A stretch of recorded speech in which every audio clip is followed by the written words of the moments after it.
What's going on, everyone? Welcome back to Plus Added Time here on Project Dits. As always, I am sad, and with me is a happier man because he's finally scoring, not with chicks. It's Darragh. Hi, Darragh. How did you know? You're locked down. You're sensible. Oh, yeah, that's the reason. It's been a mixed week, hasn't it? I don't think we've recorded since the FA Cup that last Sunday. Yeah, it's it's really. I only just remembered that even happened because you just mentioned it before we started. It's been a mixed week for us both. You you went the right way, which is start low and finish well, and we finished well and then just didn't. But yeah, there we go. How does it feel to score some goals? It's incredible. Yeah, I'd nearly forgotten what it's like to celebrate a goal. Yeah. Just kind of just shouting, just punching the wall, Very similar to when we concede, actually. So do we talk about the FA Cup match? Because we did a very special couple of podcasts for a really boring league match. So we're going to give 5 minutes to the more exciting. I feel so bad. Actually, before we go on to it, on the theme of the FA Cup last week, it was last week's trivia question. Nathan, do you remember it? Was it the FA Cup last week? Yeah, it was based on the Liverpool United game as a theme to it. Who was the first player to be punished over a tweet in English football? Liverpool United team. Oh, was it? I'm just going to take a stab in the dark here because it sounds like something he would do. Was it Jermaine Pennant? No, I mean it was a Liverpool winger from the mid to late 2000s, Ryan Babel. Oh, famously came back to Fulham last year. He did, yeah. Not last year, 2 years ago. Yeah. The season we finished second. Great year. Do you remember what he did to be punished for the tweet? Is it the FA that punished him? Yes, I think it was. Then he would have probably insulted a ref.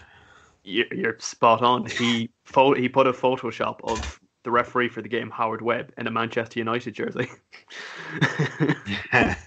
What was wrong with that? Oh, well, yeah, the FA only punish you if you insult refs or speak your own language. So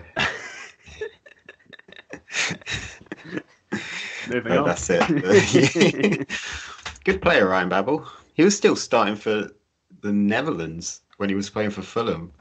Yeah, he came in. He was a January transfer, wasn't he? He came in and just set the world on fire. He scored against us, I remember, at Craven Cottage.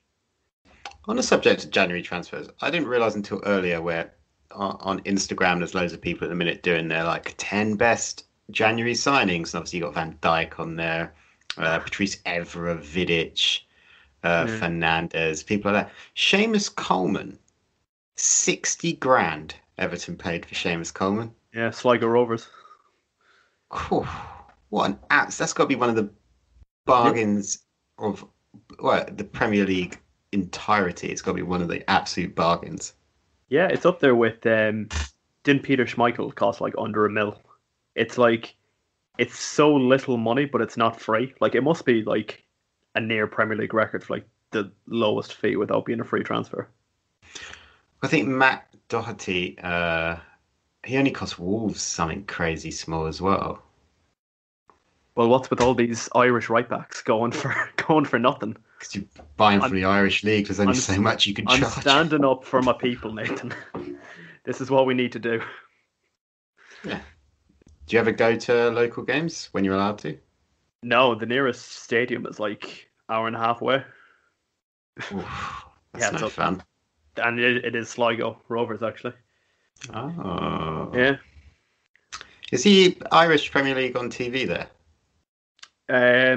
Sometimes it's on RTE, which is obviously the BBC equivalent, but I think I've only ever watched it once or twice. Sometimes I'll watch the FAI Cup final. Again, I remember another year Sligo won it. Their keeper saved something like 3 or 4 penalties in the shootout. Good goalkeeping. Brilliant, yeah. Anyways, the FA Cup game from last weekend. Yeah. I imagine you're pretty happy. I was strangely, at the time I was fuming, but coming out of it, I kind of thought, we weren't terrible for once. We kind of put up a fight, and I felt we were unlucky to lose it. I think you definitely were. Although I will say, I think United, we were messaging throughout the match, and United were having one of those matches where we were creating so many chances and having shot after shot after shot that I did start to think, oh no, especially when we conceded first. Yeah. And then, which some people were saying it's poor defending, but at the same time, it was a great through ball as well to Salah, and then a top draw finish as well. And but then as more the match went on, it kind of just began to feel like we were almost taking over a little bit. Yeah, I think your first goal was very good from what I remember. It was the Oh, ball the from ball from Rashford. Rashford, wasn't it? Yeah. It's one of those where they look like they're about to get it. I think it was James Milner trying to track back, and he's jumped and it's like skimmed off his hair as it's fallen to Greenwood. It's perfect. Yeah, and what a first touch from Greenwood to take the ball completely under control. And then what a finish, considering the guy hadn't scored for 10 games. He was having a mixed season for various reasons. Yeah. And just a top finish. And then he turns into supplier for Rashford's goal. Yeah. Yeah. Mistake at the back, but what can you do? Yeah, sometimes you just get unlucky, especially when you've got so many defenders out.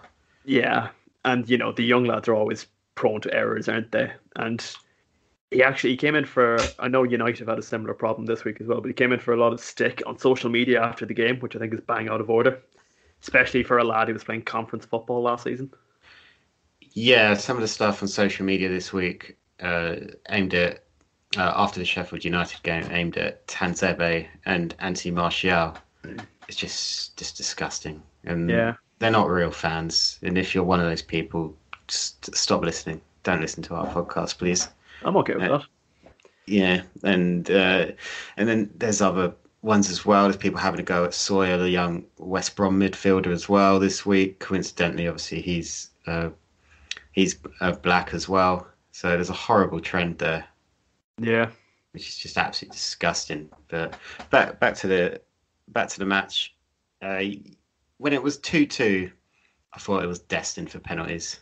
it felt like it had written all over it, didn't it? Yeah, which I was annoyed about because again we were playing really well. Paul Pogba was having a great game. Van der Beek when he started ahead of Bruno, I thought he was all right. Like he's not up to. He's a very different sort of number 10 to Bruno. He's not as much of kind of a driving force, and as Bruno has been. But then when he came on, for a guy that everyone kept saying doesn't turn up in the big matches, he changed the dynamic of the match completely. Yeah, and you did win that free kick. The verdict's still out for me, anyways. It's weird that. Yeah, it's funny that I'd mentioned that, but I can't believe Allison's been beaten by that free kick. It was so obvious where first it was so obvious Bruno was going to take it because I think Fred was standing alongside there as well. And like Fred, he's got a good left foot on him, Fred, but he never takes direct free kicks. So like he would have to have paid Bruno 1 million up front to take that from the guy. And it was so close to the box, the line of the box, that there was no possible way you'd be able to get it up and over in that amount of time. There was a player covering the bottom of the wall. So there was only one place he really could hit it. Yeah, to get it up and over from that angle, I don't think Messi, like outside of Messi, could probably do it. I'm not going to say even he couldn't because that's going to be doing a disservice to someone that could do anything for football. And but I think it's Jermaine Genius on commentary for BBC over here, and he said it about 30 seconds legitimately before Bruno hit it. And I do think Alisson, he's undoubtedly the best keeper in the Premier League, possibly in Europe. Yeah, I'd happily agree with He's that. got to be. All he had to do was stand there. He should have just stood on that post because there was nowhere Bruno could go. Unless the only way he could have scored it was to go under the wall. But there was a man covering it, from what I remember, anyways. Yeah. I know there was a player standing in sort of in the way of Alisson, but still, it's again, there's only one thing he can do. There's only one thing he wants to do, and it's only one way he can score a goal like that, and that's it. Yeah, and that's not. We're not having a go at Allison here because I am. Yeah, you are. No, I'm not. Because they like it's going to happen. It was a good shot as well. It wasn't one of those where it's like lucky to have gone in. It was perfectly placed as well. So when we're not goalkeepers, we weren't getting fucking near it. Even if we were stood in the way of it, it would have hit us and we would have flown back into the goal. Yeah, you're not wrong. I think someone who didn't really get much of the plaudits because obviously it returned to the Bruno Fernandes show was Fred as well. When Fred came on, we were being a bit overrun in midfield. Yes. And I think he came on from memory for Greenwood, I think. And he had a great game as well for his cameo. And I think he came on at the same time as Bruno, and he kind of stopped Thiago and everyone from being able to control midfield. He's been really good this season at breaking up the play. Yeah. But yeah, you're out of the cup. How do you feel? You're going to go trophyless? I don't know. We'll see, won't we? Premier League's coming home. Yeah, we should probably talk about the Premier League now because then it all got flip reversed. I'm just going to sit back here. I'm just going to let Nathan talk this one out. Well, we'll start with United, shall we? I'd love to. Yeah, obviously we are from league contenders. Oh, they're going to push City all the way and knocking Liverpool out of the cup. Of course, we then play at home against Sheffield United. Sheffield United, who always seem to turn into Atletico Madrid when they play us. Because we had a tough time against them last season in both games. We had a horrible time against them in the match earlier this season, even though I think we won it. Yeah. And then, they got, 9 players out, giving a load of debuts, and they were wonderful. I thought they played fantastically, but we were dog. Yeah, they definitely didn't sit back, did they? They definitely played the game. They always seem to against us. They've only scored twice, scored more than one goal twice this season in the league. Both times it was against us. I think we beat them 3. We drew 3-3 with them last season in one of the games, and I think we beat them 2-1 in the other. So for some reason, they're a bit of a bogey team. Chris Wilder knows how to set them up against us, but that's not to say Ollie did make changes. He has to rest players at some point, and the players that came in, other than Tellers, who I thought had a good game, or Tells, or however you say his name, but Tanzebe did have a bit of a nightmare. Yeah. Throughout, and everyone was just a little bit stuck. Yeah, we just kind of lacked something. I felt, obviously, been watching United a lot lately. I felt Luke Shaw. It just seems like he's been playing so good recently that I think maybe even something like that, simple as that sounds. Yeah, so you're just not changing the back four too much. And Tellers is he's a different sort of left back. He's way more attacking. I don't think he's as defensively sound. Yeah. At the minute as Shaw has been. Shaw has been, he's been absolutely sure. he's been there. He's been a bit of a brick wall recently, especially the 2 games against Liverpool. He's been absolutely wonderful. But I guess you got to rest people at some point, and that's not a bad replacement to bring in. But everyone just looked tired. Ollie said it himself. We're just lacking the magic that we've had lately. Yeah. What did you make of the second goal, especially? That one sort of been singled out by people. It's just appalling defending. You can't defend it. Literally, you can't defend what happened. No one closed Oliver Burke down, who me and Darragh had just had a chat about in our DMs. Yeah. You pointed out how he'd been part of some awful Premier League sides. So for the listeners, basically there was this record that lasted about 13 years by Gareth Bale. It was the longest winless run from the start of a Premier League, from debut into a Premier League career. And Oliver Burke broke it, I think, something like 2 or 3 weeks ago. And now this is the first game he's won. So he's ended the streak Good luck to him. Yeah, and it was a good hit. It did come off of Tanzebe, uh, like for a horrible deflection. I think De Yeah. Gea probably would have got it if he had it. But literally moments uh, before he scored, I'm trying to find it in our chat. This is from Darragh. Literally minutes before he scored. Oliver Burke, part of two of the worst leagues in Prem history.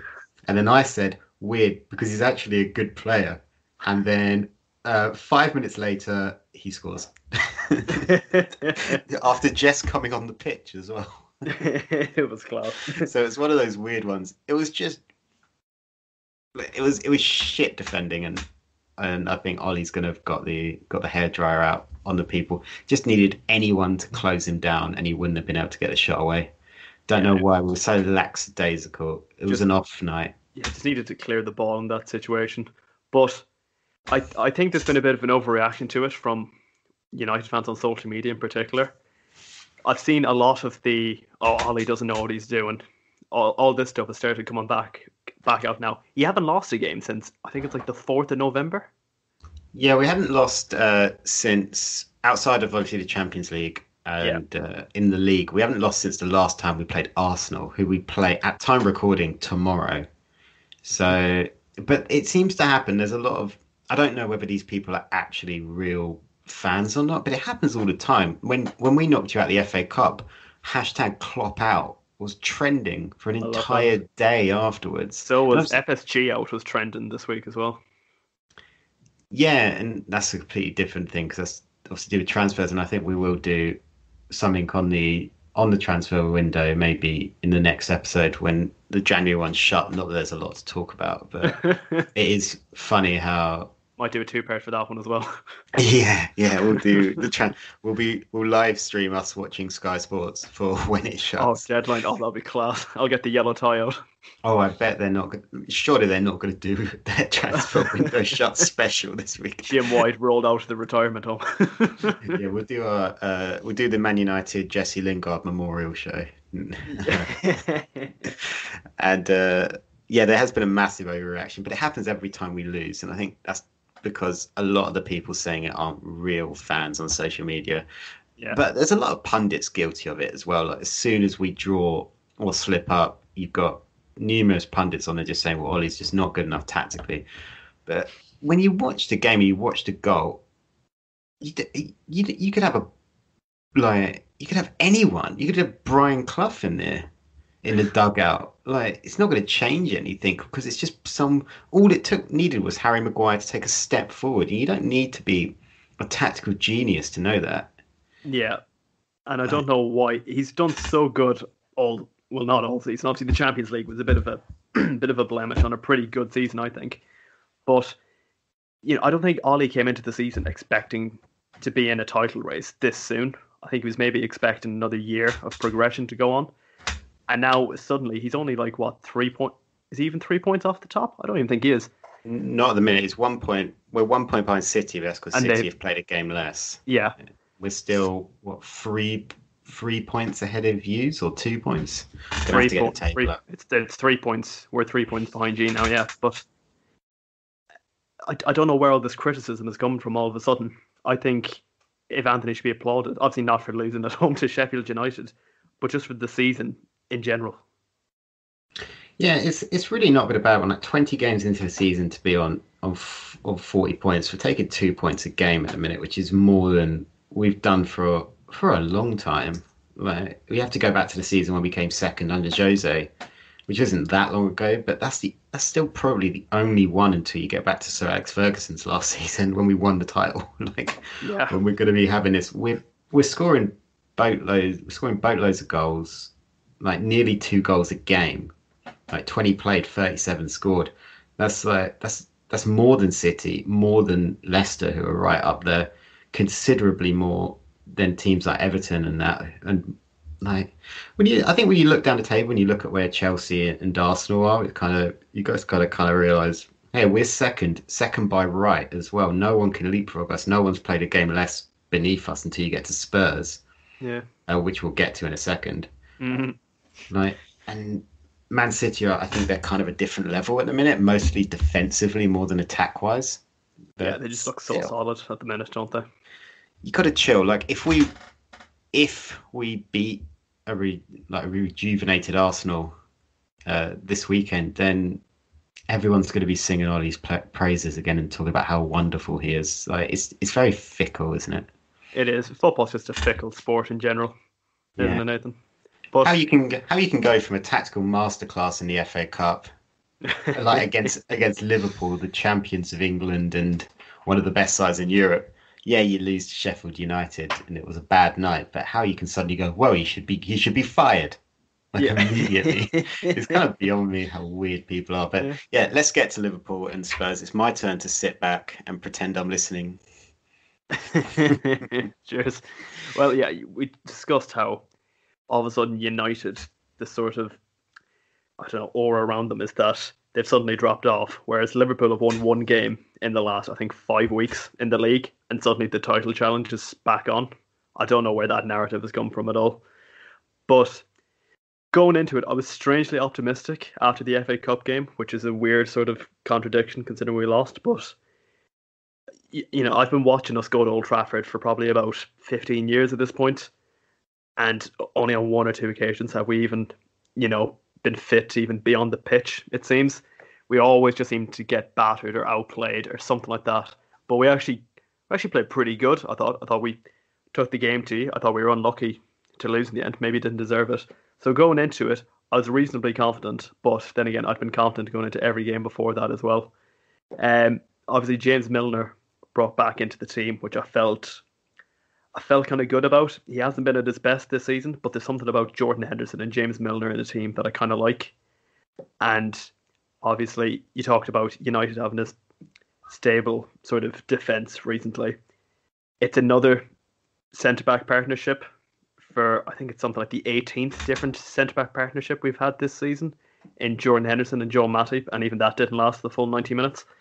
But the lads just kind of had their swagger and their confidence back. Just everything seemed to go right. Firmino just looked like his old self. Salah looked dangerous. Mane was creating chances. Probably should have scored one more than one on the night, but it was pretty good for the most part. Wijnaldum controlling the midfield. Thiago looking like a great footballer. Anything am I wrong with any of this? No, you're not. You're not wrong. I think you were helped out a lot by the way Spurs set out as well. Even though they did have the disallowed goal very early doors from What Song. what did you make of that? I texted you at the time, and in a weird way, I was kind of disappointed that the goal had been disallowed because I kind of It's forgotten one of about those VAR. ones where VAR exposes well when you got something like the offside rule, which is just if you're past the last offender, any part of your body or whatever, it changes all the time, is past the last offender, and you're then using cameras and technology to measure that. Obviously, if any part of the person is past it, that's technically offside. So it's very dull, and I don't really think. I think for the excitement, it shouldn't be used for those decisions.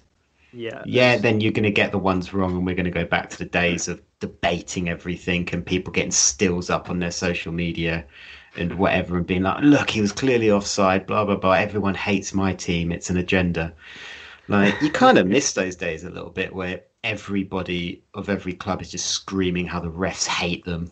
even just going to the pub, I miss that. I miss Yeah, debating in yeah. pubs. Good old days. So it does make it very dull, but it just exposes the rule, doesn't it? That's Yeah, the again, rule, and it's VAR's there, and it yeah, makes it very boring. But it sucked for Spurs. I think it sucked for the match as well because it kind of then you guys just took over and it was done. yeah. I feel the the first goal, and in particular the third one. At the time, I kind of watched them live, thinking, "Oh, that was a brilliant goal." The first one, I thought the ball across from Mane was like inch perfect for Firmino. But when you look back at it, it's a mix-up between Dyer and Lloris, where like these lads have been playing together for about 5 years. The fact that they can't decide which one of them is going to clear the ball, I found a bit laughable in a way. Yeah, and it's another one where everyone's going to point to Jose's tactics, but that just shouldn't be happening at this level. Yeah, like you don't. Those two don't have the excuse that a Joe Roden, who also made some mistakes in this match, He has a is great good. podcast. Yeah, he has a great podcast, but he had a nightmare experience. Love that. Yeah, Dyer doesn't have that excuse, and I know he's been played in midfield for a number of seasons, and then he was dropped back again by Jose, and there's kind of all that. But you're right; they should know each other inside and out at this point. They should know whether to leave it. Yeah, I think all three goals, to be fair, had a bit of a mistake in them. Even the second one, Lloris kind of pushes it straight back out to Trent Alexander-Arnold, and it is a good finish the way he smashes it in. And then the third one, ball gets crossed in from Trent, and Joe Roden just kind of, I don't really know what he's doing, if I'm being honest. It kind of just cushions off his chest and just falls perfectly for Mane. I, I don't know why he hasn't attempted to just boot that. Yeah, I think it's one of those horrible things that I really don't like it when sides insist on playing out from the back. Yeah. And you just seem to like, sometimes you get it particularly under LVG, we would get it. It's not so much these days because typically we got Lindelof and Maguire who are good footballers, but they're both kind of more smash it clear defenders. I might be being a bit unfair to Maguire there because sometimes he does make really mazy runs out of nowhere. Decent dribbler, yeah. He's a good footballer. He's got a good pass on him as well. But like you just, it's just this insistence that some sides have where they feel like, oh, we're going to build up from the back no matter what, no matter how hard we're being pressed. And then you know what's always going to happen is it's going to go out to one of the fullbacks, he's going to get pushed back into the corner, and then they're going to try and kick it up the line as far as they can. And you can read it a mile off. But Yeah. I think that's probably what he was doing is they've been told, oh, build from the back. But it's just stupid. And Yeah. it shows that Jose and this Spurs side, they're closer to being in the top four and challenging, but he needs really a whole new set of centre-halves. Definitely. The whole back line seems a bit sort of. I mean, Ben Davies is a decent footballer, but he's not. He's not a world class left back, is he?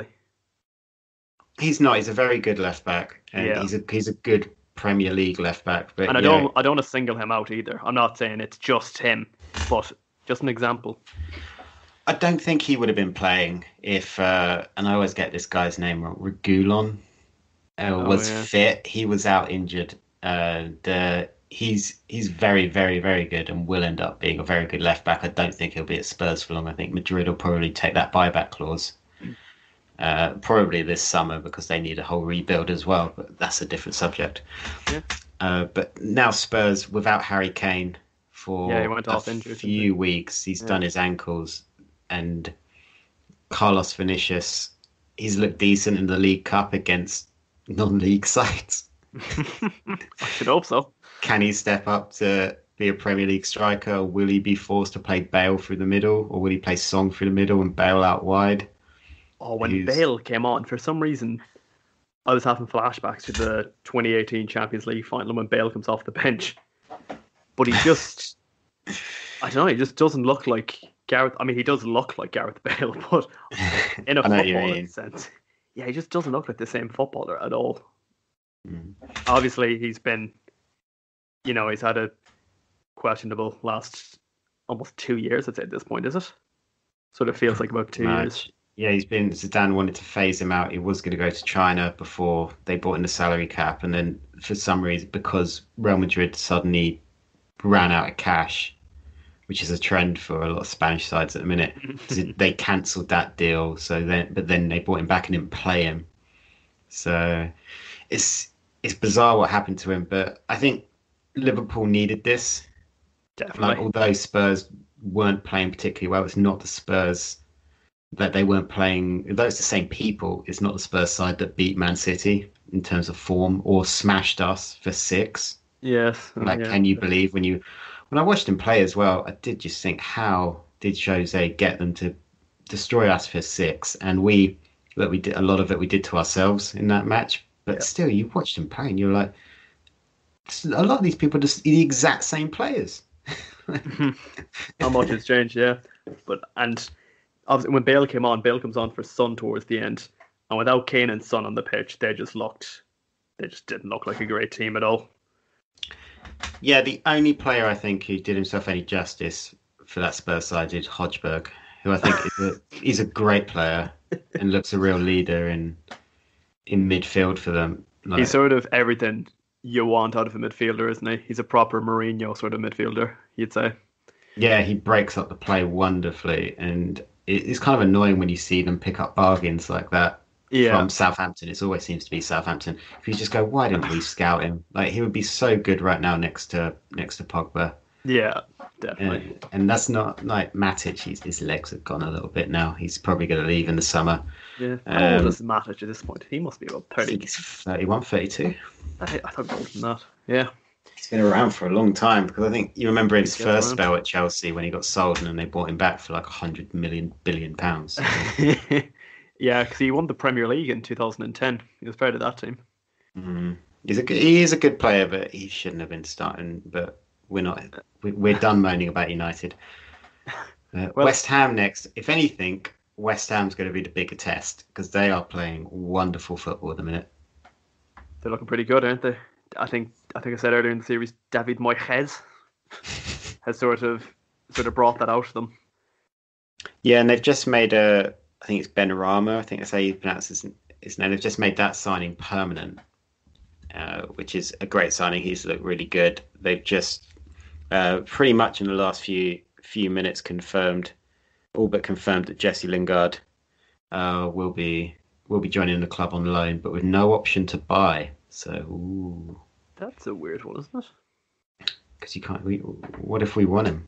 it? I think they just can't agree on a price before because the transfer window shuts in 2 days at time of recording. So Yeah. you just want to get that deal done and get him out, Lingard out playing, and they're apparently in for Josh King as well from Bournemouth because they need a striker. So this is gonna be a tough match for you guys. Yeah. But I'm hoping with after that Spurs performance, I hope that's not a false dawn, and I hope they use that as a means to kick on going forward because they sort of look like their old selves for a change compared to the last what I've been watching over the last month, which has essentially been the same game, rinse and repeat, just with mistakes leading to goals. Just looked a lot better. The only downside is Fabinho with a minor muscle injury is a doubt, and Joel Matip has suffered a quote serious ankle injury. Well, he to be fair to Matip, he played 3 games, and that's one and a This half season. more than he manages most seasons. Oh, I was just to go back to United. I thought, Joel Matip, which is Eric Bailly, he was missing in the Sheffield United match. I was like, oh god. Apparently, it's just 'cause his friend had a car accident and Bailly was in the car. Like neither of them were hurt, but they just didn't risk him. right. So apparently he's going to be back for Arsenal. But Matip and Bailly, my God, imagine if they were your starting back two. You know what I What would reckon be as the well? point? You know how when I think it was Valencia used to have Mustafi and Otamendi at the same time, and they were like the best centre back partnership in Europe. For some reason, if Matip and Bailly were at the same club, they'd be the most uninjury prone players ever. They'd never get injured. I think they should have a TV show. Not a bad idea. It's two sort of gangly centre backs. Hope he plays tomorrow. They don't have Aubameyang, so it'll just be kind of stopping Saka and Martinelli. But Martinelli's probably due an injury as well. So That's a good point. yeah, but so predictions time. Predict here you go. West Ham against Liverpool and Arsenal against Man United. Score predictions. Again, I'm confident going into this. I'm gonna go with another 3-1. Why not? I'm loving life at the minute. What about for United game? I don't know. For some reason, I'm thinking, as boring as this sounds, I'm thinking a draw. I'm thinking a 1-1 draw. I'm going to go 3-2 Liverpool. Ooh. And because West Ham, are free scoring at the minute, and they're not sitting back. And I'm going to back them to the hills. I'm going to go 2-0 United. That's brave. Cause you're at the Emirates, aren't you? Then again, you've won. Is it Yeah, 8 out of 10 away this season? So maybe it's not that brave. If we were at Old Trafford, I would have said 5-0 Arsenal. Much like the first game. Yeah, pretty much. Speaking of games, Nathan, will I hit you with a bit of sockbusters? We got a bit deep there. I think we'll lighten the mood quickly. Yeah, let's do the sockbusters, and then for the first time ever, guys, we're going to take a real quick break. We'll be back for the second half of the podcast. Don't worry, we will stop the recording. We're not just going to have you sit here like in silence for half an hour. You will wait in anticipation for my voice. Yeah. So this week is Man City edition. I did all the big teams first. So Man City this week. Good luck with these, Nathan. If you get 2 of these, I'll be very surprised. Start off with the easy one to start off. So the first one is your muscular organ that pumps blood around your body.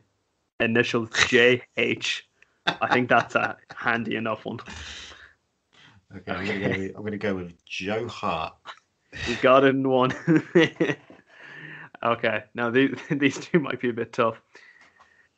Okay, Biden, the American president, can bench almost 1,000 kilograms at the gym.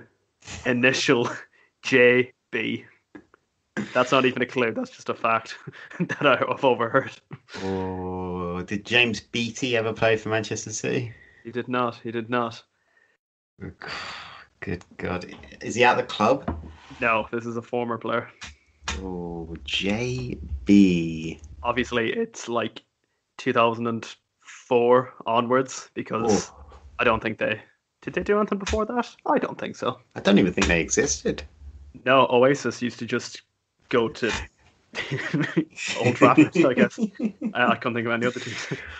I don't know this one. I'm not up on my former Man City players, got to be honest. I'll just give it to you now? Yeah, go on then. So, Biden, the American president, can bench almost 1,000 kilograms at the gym. That is Joey Barton. Oh, I should have got that. I didn't even think of him. Not many people do. And your final one, Stiller, the American actor who was in Dodgeball, is at a Bob Marley concert. However, he needs to be fixed.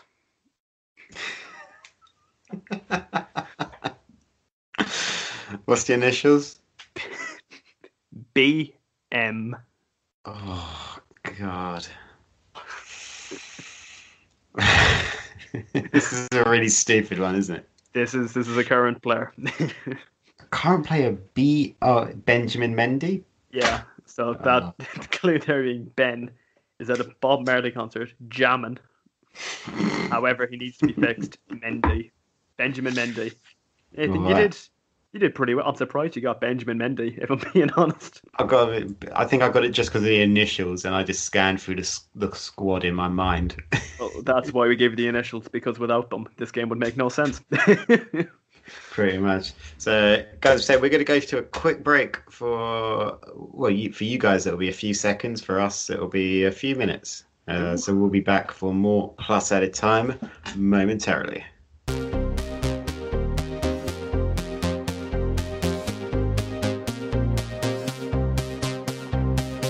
Oh, hello, guys. It's us. But we're during a break, so this is technically we're off the books. We're going rogue. We don't play the rules. Hello, Darragh. I've got a Liverpool lineup for you. You play West Ham this weekend at West Ham Stadium. But I've got a lineup for you. Continuing our game, it's a Liverpool lineup. It's from the 2nd of February 2003. Okay. You played West Ham at Upton Park. The starting lineup, but I'm going to leave 3 out. Right. Okay. So you just got to fill in the blanks.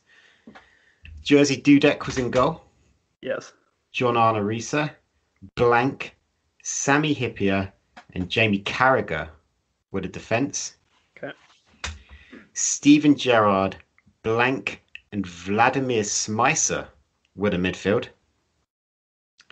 Milan Barros, El Hadj Diouf, and blank were the attack. Okay. Start with the centre back. Stefan Encho. Oh, he's straight in there. He's straight in there at the centre back. Perfect. Okay.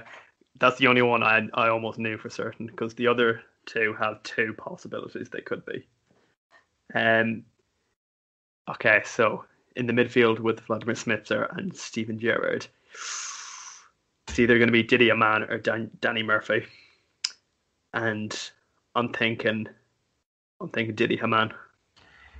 You're wrong. It was Danny Murphy. Oh my god! You do this every week. I know. I always get them, and then so close. And then the striker. Who were the three again? Juve. It's Milan Barros, El Hadji, and Blank. Jeez, I'm thinking would that team be led by Emil Heskey, or would it be Michael Owen? Just because it's Michael Owen, I'm thinking Michael Owen. He's gone the wrong way again. It was Emil Heskey.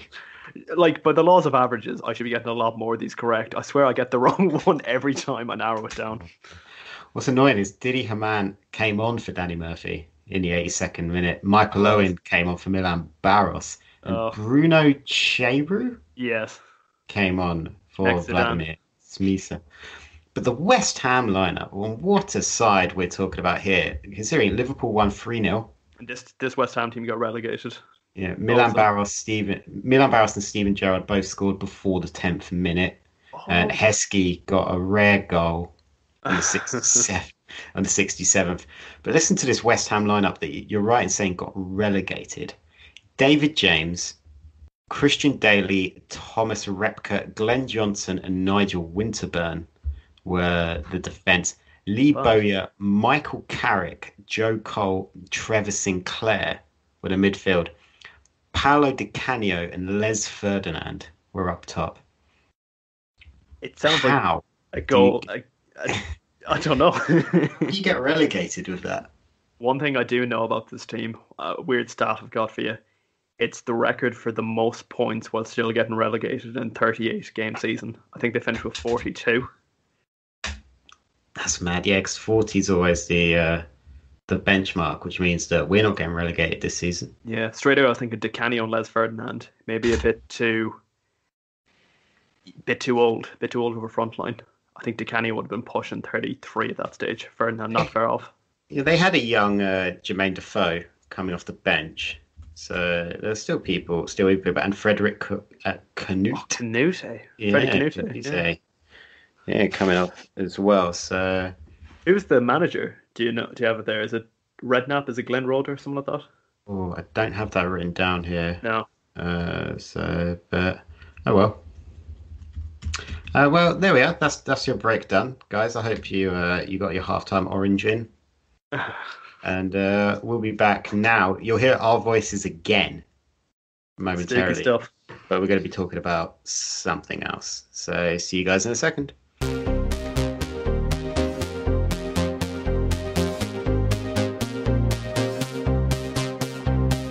And we're back.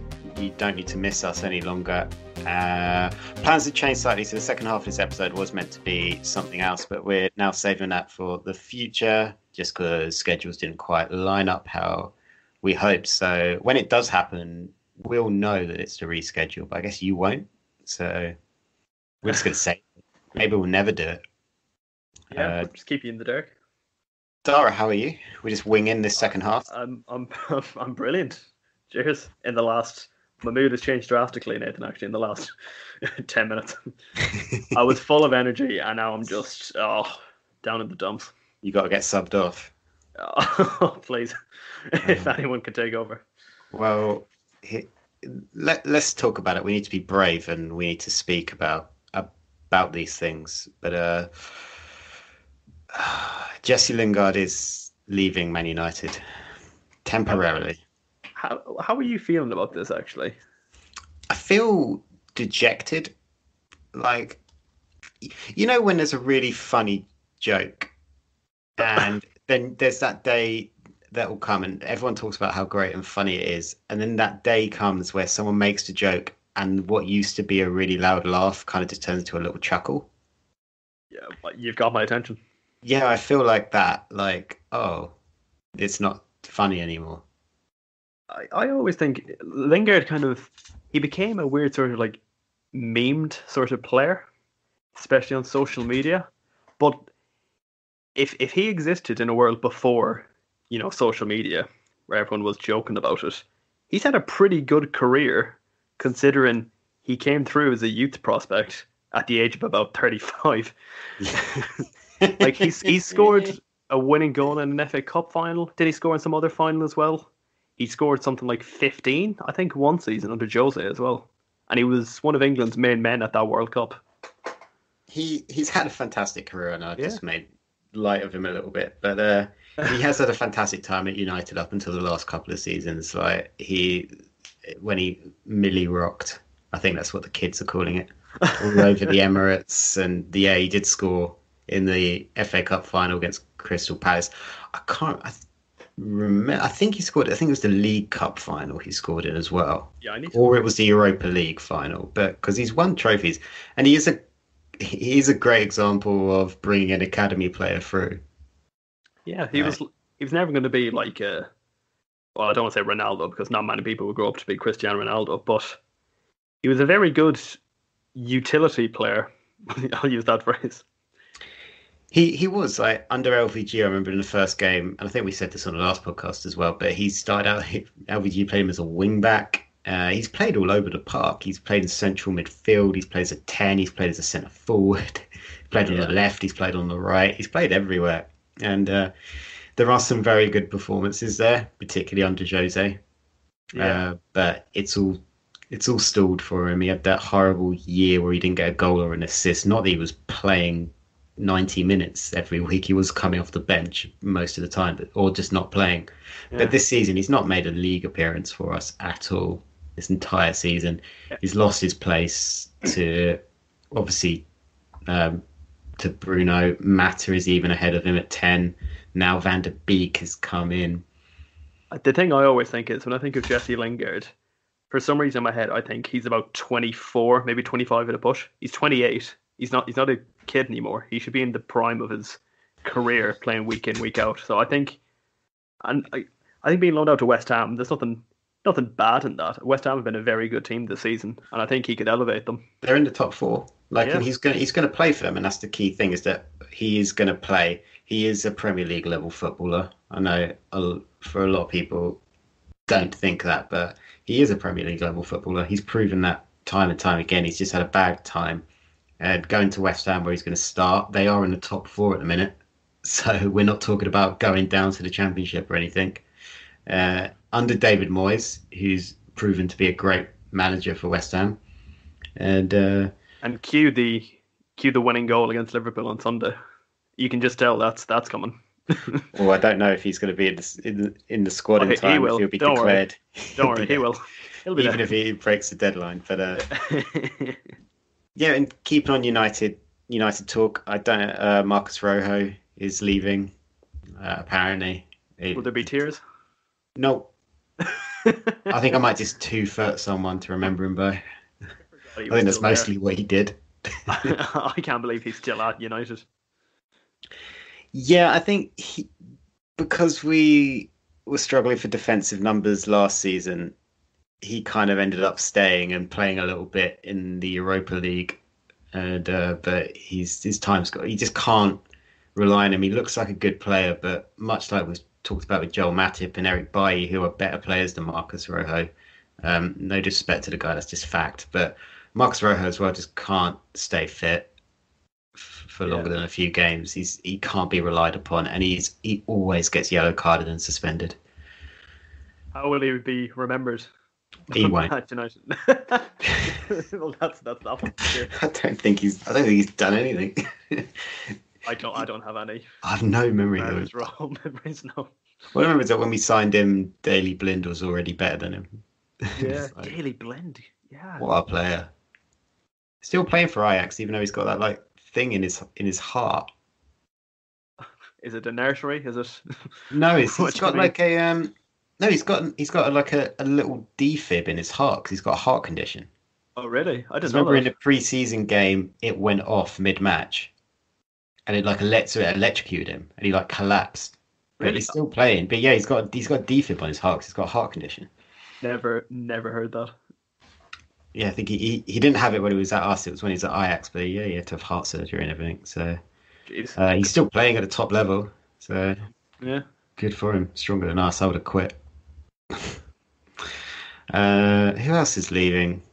Oh, Palistri is going out on loan for the rest of the season to get some senior football. He's been lighting out for the under-23s. I'm sure you've not seen any of it, but Nope. I have been keeping an eye on it a little bit.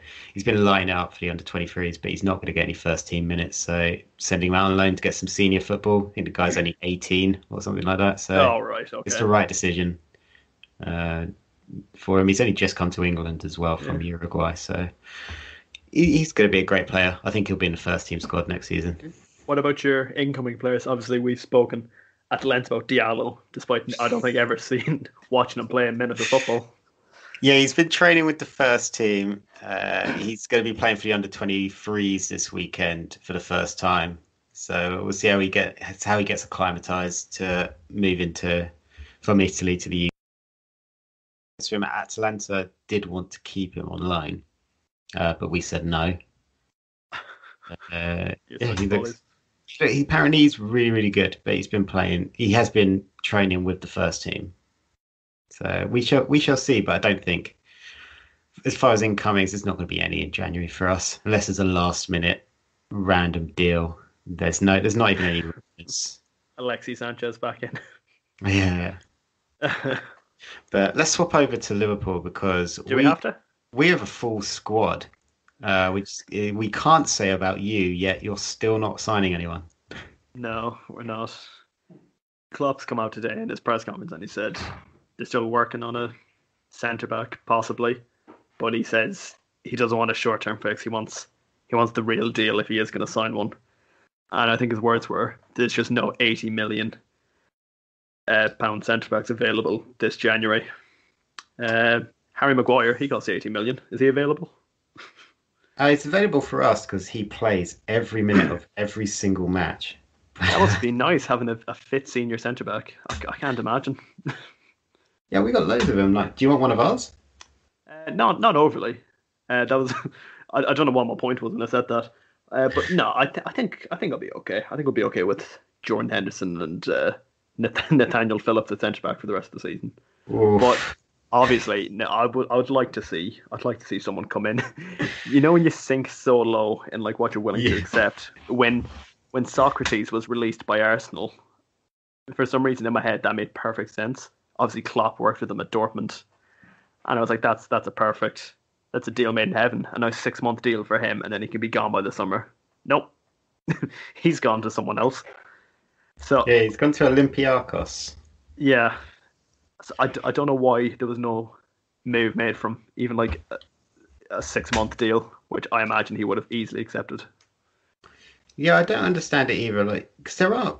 This is going to be a bit. You're going to probably laugh at this, but there's centre halves available that they're not going to be at the club particularly long. But Marcus Rojo can't stay fit. But just on the United side, like you got Premier League winner Phil Jones not doing anything at United, like at all. Like, is he still in the squad? Is he? He's not even in the squad. Like, No? He's not in R22 now. Oh no, but he's on the books still. Yeah, he's still got like another 18 months left on his contract or something like that. But yeah, he's not doing anything. And like, I think there was rumours that Derby were monitoring. Obviously, Wayne Rooney's the manager there. He knows Phil Jones pretty well. And I presume like, there's a horrible presumption there. I hope Wayne Rooney doesn't call in to complain about that point. Just acquaint. Yeah, of course, he's not my mate. Like, he ate him. But there's people around, surely. Like, I'm not having it that they haven't found this transfer committee. Like, we needed a centre back in the summer window. We should have let Lovren go at the time, but we should have had someone in to replace him. But then again, I suppose you can't account for Van Dijk and Joe Gomez suffering long-term injuries. You can't rely on Matip full stop. But then we also have another young lad called Sepp Vandenberg. I don't know if you know him. It's like a massive ginger book. I've heard of him, yeah. I remember you signed him last summer, didn't you? Yeah, him and Harvey Elliott were the two major signings last summer. But he gets injured as well. So now you've lost all your centre backs. And that you have played first team football. When you signed Jota, you let Hovier go to Yeah, Wolves. Yeah. Keanu Hoover. Yeah, he was a weird one. He came in at first at centre back, but he was playing more as a right back as his sort of time went on in friendlies and stuff. And Nathaniel Phillips had played the odd game. I remember he was recalled from his loan at Stuttgart to play against Everton in the Cup last season when we knocked them out. I had to get that in somewhere. And and again, Reece Williams, I had never in my life, I swear down, had never heard of him in my life until he was suddenly starting against Lincoln City in the Cup. And I had to look him up, and he didn't even have a Wikipedia page. So we don't have many centre backs, and I think when you get this desperate, you just need to sign someone. I mean, let me read it. This is in the Daily Mirror, so it's got to be true. Today it says Liverpool consider, and this is in quote, long unquote move. Liverpool is said to be interested in a short-term loan for USA international defender Aaron Long. You see where the pun comes from now. Quality work. Someone went to university together. As they look to shore their centre-back issues. ESPN report that Long, 28, could leave the New York Red Bulls in the coming days, with Liverpool looking to make a deal after Joel Matip's injury. Well, you see now, Nathan, I'd love to give you some insight behind this, but I have absolutely no idea who the player you're talking about is. No, never heard of the guy. No, I can't add anything to that. But that seems desperate to be looking to get a loan in from the MLS. God, I want to just collapse still of Stephen Colker's number. God, I wonder where he's playing. Is he still in Greece? I don't know. I don't know. I couldn't tell you. He's probably still somehow contracted to QPR. Somehow. I mean, that's another option. You could look to the Championship. Or we could have looked at Socrates. You could have done anything, really, but you didn't. Could have just signed a footballer. Yeah. I mean, Ainsley Maitland-Niles, I know he plays kind of the right fullback. He's available. He's heading on loan to West Brom, apparently. Serge Gnabry 2.0. Oh, yeah.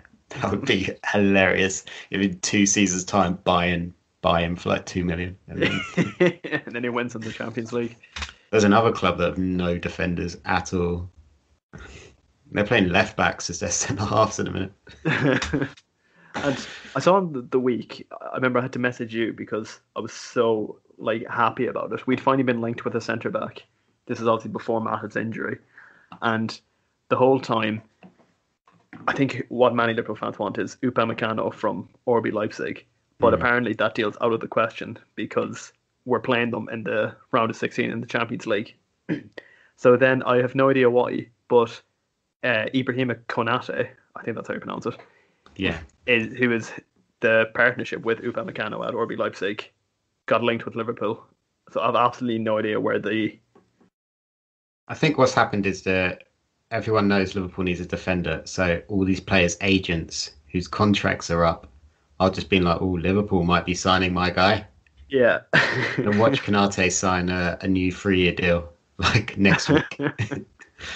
But I just can't see Leipzig this late in the window. It'd be insane because they're still in. It's not realistic because Bayern are in that league, but they're still in with a shout. They're still in touching distance of the Bundesliga, as in the top spot. They're not going to win the title, but they're way ahead of Dortmund at the minute, who are on a horrible run. That's another one. Why is he Klopp? Get those connections back in. Mats Hummels. It's over there at Dortmund. Dortmund are shits to deal with, but got swing those connections. Yeah, he never signed anyone from Borussia Dortmund, which I always found very strange. Usually when the manager comes in, shite when he left. He'll say, just say that team had Mkhitaryan, Aubameyang, Hummels, I think Subotic. Does Subotic still play? Maybe we get Nevan Subotic in. He's probably retired. He's probably long retired. But it's going to be interesting, and if you sign anyone, we will talk about them next week in detail. We'll find everything out about Aaron Long between now and next week, where we speak to you guys again. But Darragh, you got anything? Have you got a little teaser for everyone? Go on, why not? I'll give you lovely people. I'll imagine most of you are. I don't know. I can't for all of you.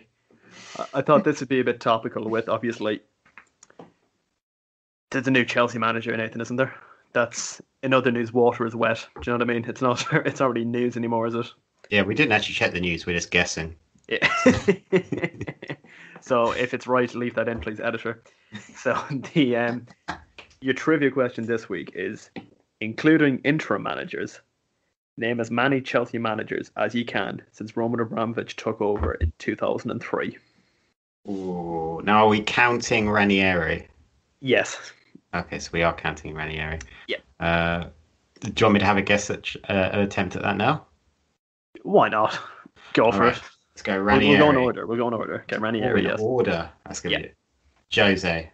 Yes. Who took over from Jose? Is that when Avram Grant came in? Yes, it was.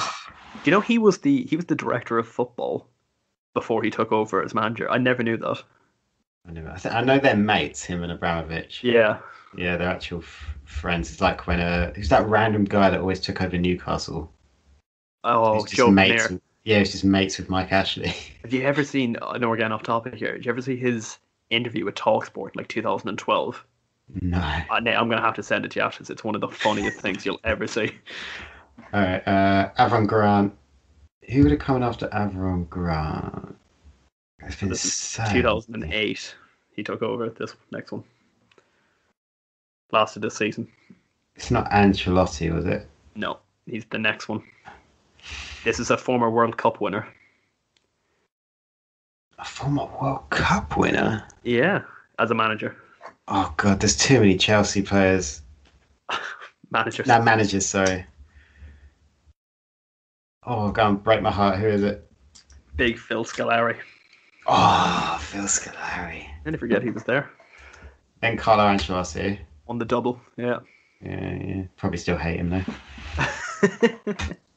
What year are we up to now? So you're up to, he left the end of the 10-11 season. So the summer 2011, he took over. Oh, was it AVB? It was. Oh, he's such a weird appointment. Yeah, and then Roberto Di Matteo. Yes.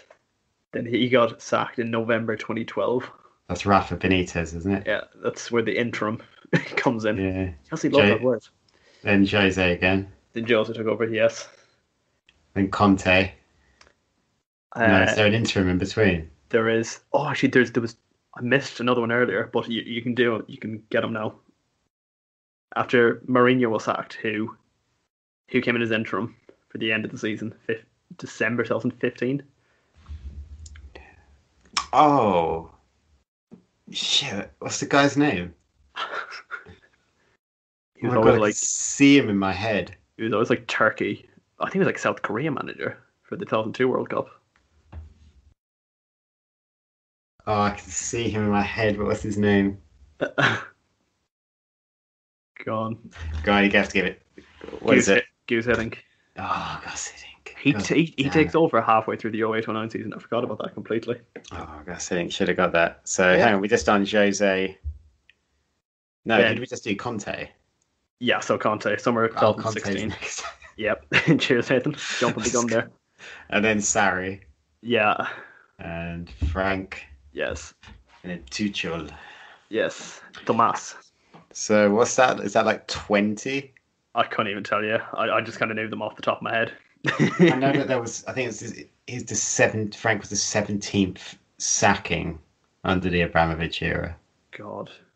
Which, considering we talk about 2003 when he bought the club. Yeah, Ranieri, Mourinho, Grant, then Hiddink the first time, Scolari, Ancelotti, AVB, Di Matteo, Benitez, Mourinho again, Hiddink again, Conte, sorry. That's 14 I've got, including Mourinho twice and Hiddink twice. Madness, isn't it? Where did that number 17 come from? I'm not too sure. So it's 14 in 17 years. Yeah, I think that's it. That's mad. Like, yeah, how can you plan long term when you're working at that sort of rate? And Mourinho got it like a long time considering, didn't he? He did. I think Frank was the fourth most league games as Chelsea manager under the Roman Abramovich era or something. Wow. And he was only in 18 months.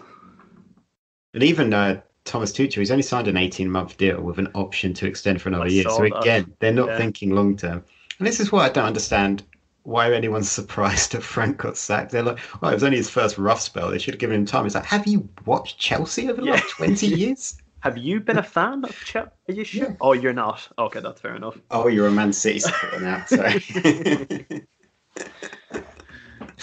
Oh, anyway, guys, that's where we're going to leave it this week. Good luck to Tuchel. I hope you. Yeah. To be honest, I hope you lose because that works for me better if you lose. I'd love that. Yeah, I'd love another sacking before the end of the season for Chelsea. God, can you imagine if he gets sacked by next week? You know, Apparently, he is what about- really confrontational. Yeah, doesn't he always get in trouble with like the board? Yeah, so he's not going to last very long. No. Why did they sack Sarri? And Juventus, same question. Why? I don't know. He finished third and he won the Europa League. Because they're Like- not happy with his style of football. Because apparently he was making them train at like in the mid-afternoon. That was like his training time. So all the players had families were just whinging. It sort of felt like after the whole Kepa incident in the Carabao Cup final, it sort of felt like the writing was on the wall. What a shite goalkeeper he is. It's not often that we just blast someone for being terrible, but he is.